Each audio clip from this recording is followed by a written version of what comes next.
There's a moment in every speed record attempt where you cross from fast to insane, where the machine beneath you stops being a vehicle and becomes something wild, barely tamed, one mistake away from catastrophe. 5 people found that line, 5 people crossed it, and what happened next defied every expectation of survival.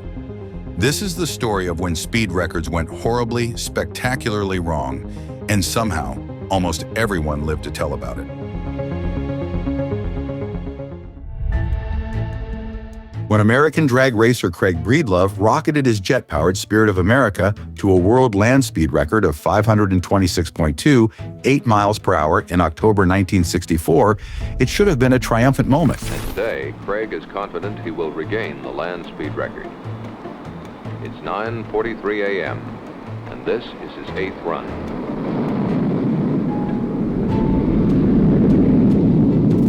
It should have been a triumphant moment. But immediately after the run, disaster struck. One of Breedlove's drogue parachute lines snapped. Without full braking, the car plowed 5 miles past the finish line at over 400 miles per hour, smashed through the shutdown area, and slammed into a telephone pole before flying off an embankment. The Spirit cartwheeled into a shallow saltwater lake, nose first. Amazingly, Breedlove climbed out of the soaking jet car alive. He later quipped that on impact, the car kind of skipped like a rock before the water grabbed it and sucked me down. Remarkably, Breedlove walked away with just bruises and a drenched racing suit, exemplifying both skill and luck. The wrecked Spirit was a write-off, but Breedlove recovered and returned to set a 601 miles per hour record the next year, the first man over 600 miles per hour on land. Even decades later, the image of the Spirit of America sticking out of a briny pond became iconic. Breedlove himself remained grateful just to be alive. As one witness noted, he celebrated with pure joy at being alive after the record-setting 526 miles per hour run ended in disaster. This crash set what Guinness later noted as the longest skid marks, nearly 6 miles ever left by a car. For Breedlove, it was a powerful reminder that beyond 500 miles per hour, nothing is guaranteed except the laws of physics.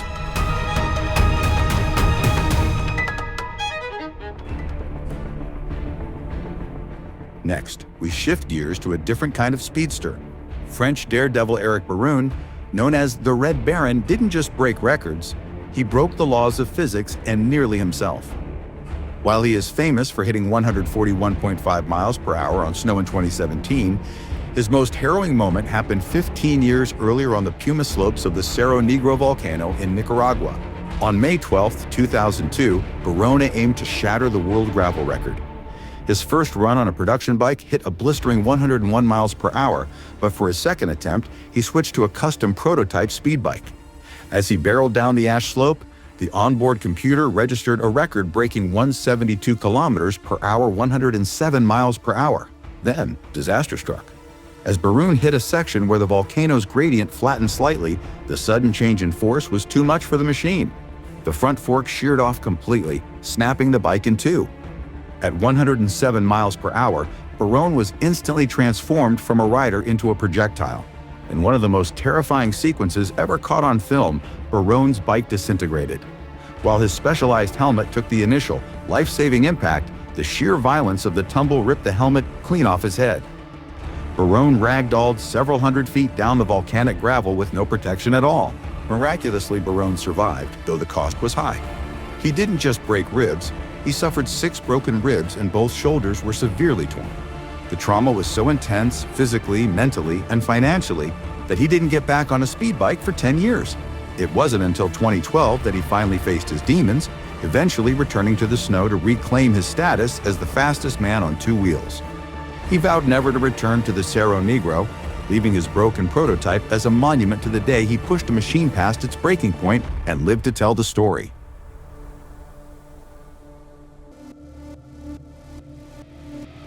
Our third story takes us to the IndyCar Oval. In October 2003, Swede Kenny Bräck was locked in a title battle at Texas Motor Speedway. On lap 188 of the Chevy 500, at about 220 miles per hour, his Dallara Honda clipped another car. Bräck's Indy car became airborne and slammed sideways into a steel fence post. The onboard data recorder measured an eye-popping 214 G deceleration during the crash, the highest horizontal G-force ever survived by a human. For perspective, space shuttle astronauts only endure about 3 G at launch. TV replays showed Bräck's cockpit intact, even as the car disintegrated around him. And finally, Kenny Bräck is a lucky guy. He crashed his IndyCar at 200 miles an hour and it broke up around him. But thanks to the car's construction, the piece that survived intact was the bit he sits in. Kenny was badly hurt, but his life isn't in danger. Dan Rivers reports now on his great escape. It was the penultimate lap of the Texas 500 IndyCar when the race was brought to a terrifying halt. Miraculously, Bräck was alive. Track doctors extracted him, and he was whisked to the hospital. He suffered multiple fractures, a shattered right femur, a broken sternum, a spinal compression fracture, and injuries to both ankles. Yet thanks to modern safety cell design and quick rescue, he pulled through. Bräck later summed it up simply, "I was very, very lucky." By 2005, he even returned to qualify fastest at Indy. His near-fatal accident became legendary among racers. It underscores that even when a race car literally falls apart at 214 G, yes, 214 times the force of gravity, a driver can still survive with the right protections. By this point, you might be craving more hair-raising survival tales. So hit subscribe to join our Speed Junkie community. Don't miss our next stories. More crashes, more courage, and more lightning speed drama are coming up.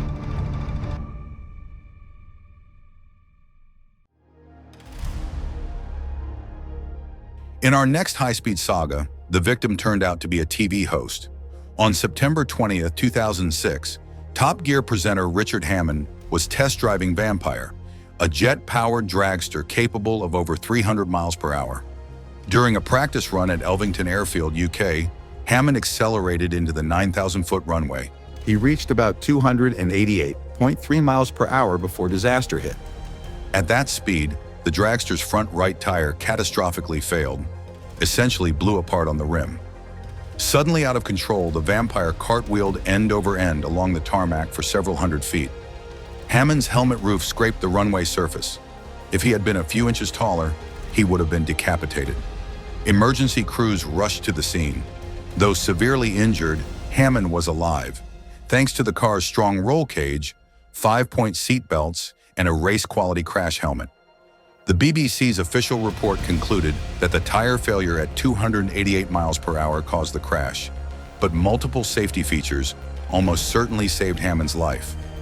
Hammond survived with a crushed skull, requiring intensive care for weeks, a broken knee and a ruptured spleen, among other injuries.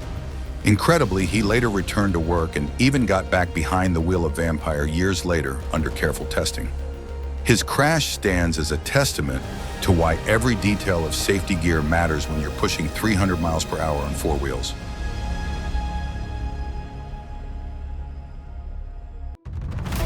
Our final story is the most tragic.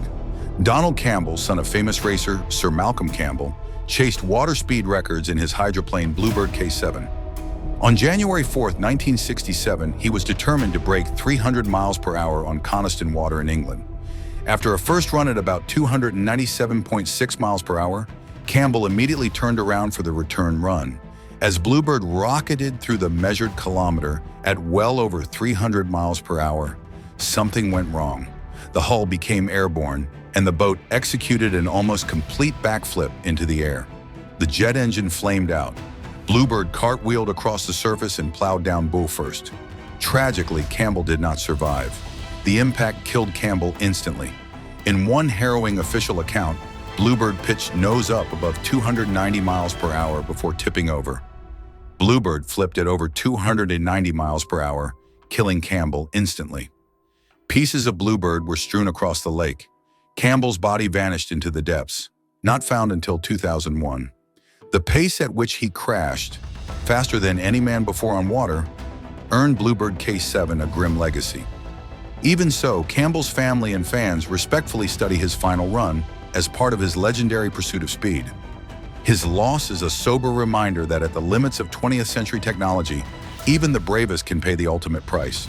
These aren't just speed records, They're stories of human beings pushing past every rational limit, risking everything for a number on a screen and a line in the record books. What's the craziest speed record you've ever heard of? Drop a comment below. And if these survival stories amazed you, subscribe for more tales from the edge of human capability.